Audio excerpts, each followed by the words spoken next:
नमस्कार दोस्तों, MST channel पर आपका स्वागत है। आज हम एक चालाक व्यक्ति से जुड़ी मोटिवेशनल स्टोरी पे बात करेंगे। तो चलिए शुरू करते हैं।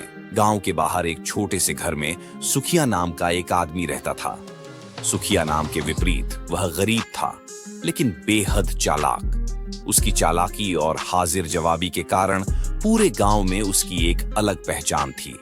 वह भले ही गरीब था, पर अपनी बुद्धि के बल पर वह अक्सर बड़ी मुश्किलों से बाहर निकल आता था। सुखिया के पास रोजगार का कोई ठोस साधन नहीं था। कभी किसी के खेतों में काम करता तो कभी मजदूरी कर लेता। एक दिन उसकी आर्थिक स्थिति इतनी खराब हो गई कि उसके पास खाने के लिए एक वक्त का भी अनाज नहीं बचा। पेट की भूख से परेशान होकर उसने सोचा, अगर ऐसा ही चलता रहा तो एक दिन भूख से मर जाऊंगा।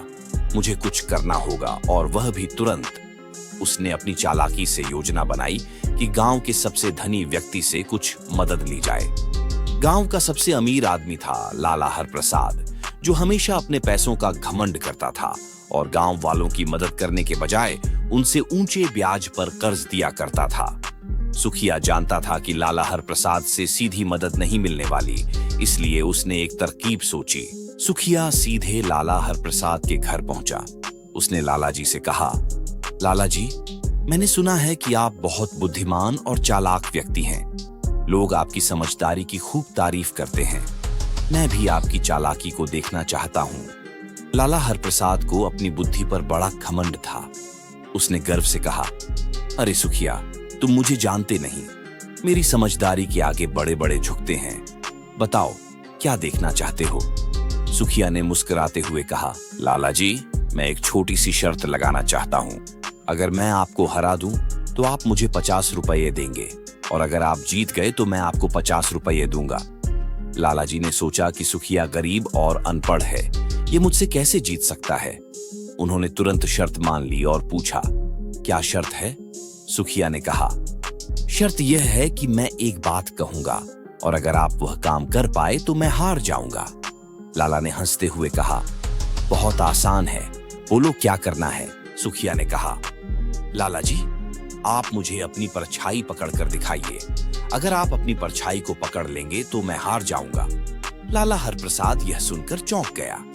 उसने सोचा कि यह तो आसान काम है, लेकिन जब उसने कोशिश की तो पाया कि परछाई को पकड़ना असंभव है। वह बार बार अपनी परछाई को पकड़ने की कोशिश करता, लेकिन हर बार परछाई दूर चली जाती। कुछ देर की कोशिश के बाद लाला ने हार मान ली। वह थककर बोला, सुखिया, यह तो असंभव है। तुमने चालाकी से मुझे फंसा दिया। अब तुम जीते और मैं हारा। सुखिया ने हंसते हुए कहा, लाला जी, मैं तो बस आपकी बुद्धिमानी की परीक्षा ले रहा था। अब आपने हार मान ली तो आप मुझे 50 रुपये दे दीजिए। लाला हरप्रसाद को अपनी हार पर शर्मिंदगी महसूस हुई, लेकिन उसने शर्त मानी थी, इसलिए उसे 50 रुपये देने पड़े। सुखिया ने उन पैसों से अपने घर के लिए अनाज और कुछ जरूरी सामान खरीदा और भूख से राहत पाई। गांव के लोग यह सुनकर हंसते हंसते लोटपोट हो गए कि कैसे सुखिया ने अपनी चालाकी से लाला हरप्रसाद को मात दी। लाला हरप्रसाद के घमंड को तोड़ने के बाद सुखिया गांव में और भी मशहूर हो गया। इस घटना से गांव के लोगों को एक सीख मिली कि चालाकी और हाजिर जवाबी के बल पर मुश्किल से मुश्किल हालातों का सामना किया जा सकता है। सुखिया ने साबित कर दिया कि भले ही उसके पास धन न हो, लेकिन उसकी बुद्धि उसे हमेशा जीत दिला सकती है।